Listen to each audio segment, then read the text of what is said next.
5 եղբայրները, լատիշական հեքիաթ։ Մի այրիկին ունենում է 5 տղա։ 4-ին շատ շուտ է մարդամեջ դուրս բերում, իսկ տանը թողնում է միայն փոքրին։ Չնայած նրանց կերածը մի բան չէր, բայց տղան մեծանում էր օրեցօր, և 8 տարեկանում 8 փութ ցորենը փետուրի պես բարձրացնում էր։ Իսկ երբ մեծանում է, անասելի ուժի տեր է լինում։ Մի անգամ ջահել հսկան գնում է անտառ փայտ բերելու և զվարճության համար մի հաստ եղևնի է քարշ տալիս բերում։ Մի ուրիշ անգամ, երբ նորից այդպիսի եղևնի է արմատներով հանում, տեսնում է հրացանն ուսին գցած մի որսորդի, սիրալիր հարցնում է. սպանել ես մի բան։ Դեռ կհասցնեմ, պատասխանում է որսորդը։ Ուզում եմ այսօր երեկոյան հասնեմ այստեղից 100 վերստի վրա գտնվող կաղնու մոտ։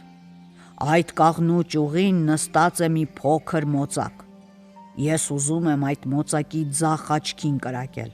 և մինչև լուսանալը հասնել տուն։ Լսում է դա այրու փոքր տղան և որսորդի հետ գնում։ Գնում են նրանք, գնում, խոսում են դեսից, դենից և պարզվում է,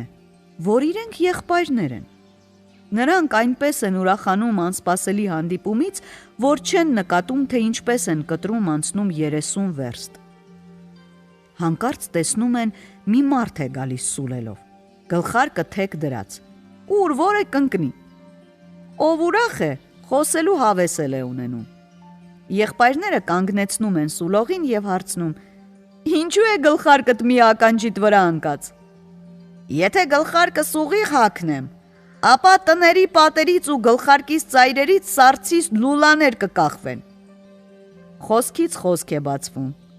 և պարզվում է, որ նա էլ է իրենց եղբայրը։ 30 վերստ են կտրում անցնում նրանք։ Հետո տեսնում են մի մարդ, կոշիկը հանում է ոտքից և կանգնած մնում։ Միթե բոբիկ ավելի լավ է, հարցնում են եղբայրները։ Ուրիշ կերպ չեմ կարող, պատասխանում է կոշիկ հանողը։ Հենց որ կոշիկով քայլ եմ անում, Աստված գիտի, թե ինչքան հեռու եմ գնում։ Եվ սա էլ է գնում եղբայրների հետ։ Ճանապարհին խոսում են դեսից դենից և պարզվում է, որ սա էլ է իրենց եղբայրը։ 99-րդ վերստին նրանք հանդիպում են նորից մի մարդու, որը քթի մեջ ինչ-որ բան է խրած լինում։ Ինչու ես քթանցքդ փակել։ Եթե քթանցքս բացեմ, պատասխանում է նա, այնպիսի քամի կբարձրանա, որ 6 հողմաղացի կբավականացնի։ Կա չկա դու էլ ես մեր եղբայրը։ Նրանք խոսքի են բռնվում և պարզվում է, որ իրոք իրենց եղբայրն է։ Գնում են 5 եղբայրները, գնում են խոսելով, զրուցելով, հասնում են կաղնուն, խփում մոծակի ձախ աչքին և որոշում են լուսաբացին այցելել պառավ մորը։ Մոր մոտ քեֆներն ուզածի չափ մնալուց հետո եղբայրները որոշում են գնալ թագավորի մոտ աշխատելու։ Թագավորի պալատում նրանք իմանում են, որ թագավորը խոստացել է իր աղջկան տալ նրան, ով աղջկանից ավելի արագ կվազի։ Այստեղ մտածելու բան էլ չկա, բացականչում է այն եղբայրը, որը հանում էր կոշիկը և գնում ներկայանում է թագավորին։ Թագավորը իր աղջկան էլ, արագավազին էլ մի գավաթ է տալիս և հրամայում է ջուր բերել այն աղբյուրից, որը գտնվում է արևածագի երկրում։ Եթե արագավազն առաջ անցնի արքայադուստրից, ապա վաղը ևեթ կլինի նրանց հարսանիքը։ Արքայադուստրը վազում է շատ արագ, ասես կաքավ լինի։ Իսկ արագավազը արդեն վաղուց աղբյուրից ջուրը վերցրել էր և ճանապարհին պառկել էր սատկած ձիու հին ոսկորների վրա և քնել էր, հանգստանում էր։ Իսկ արքայադուստրը նրա մոտով անցնելիս տեսնում է, որ նա քնած է, նրա գավաթից ջուրը լցնում է իր գավաթի մեջ և ետ է վազում։ Հրաձիգը իսկույն կրակում է և եղբոր տակից մի ոսկոր թռցնում։ Տեսա էլ իսկույն զարթնում է և աչքերն առանց թարթելու նորից վազում է աղբյուրը, ջուրը լցնում գավաթը և առաջինը վերադառնում թագավորի մոտ։ Բայց թագավորը իր դստերը չի տալիս նրան։ Նա համոզում է արագավազին իր աղջկա փոխարեն վերցնել մի պարկ ոսկի, այնպիսի մեծ պարկ, որ կարող է շալակել իրենց հսկա եղբայրը։ Մինչև 7 դերձակները կարում էին պարկը, թագավորը 5 եղբայրներին կանչում է մի սենյակ, որտեղ պատերի փոխարեն վառարաններ էին, և հրամայում է այդ վառարանները վառել այնպես, որ շիկանան։ Այն եղբայրը, որ գլխարկը թեք էր հագցնում, սուլում է.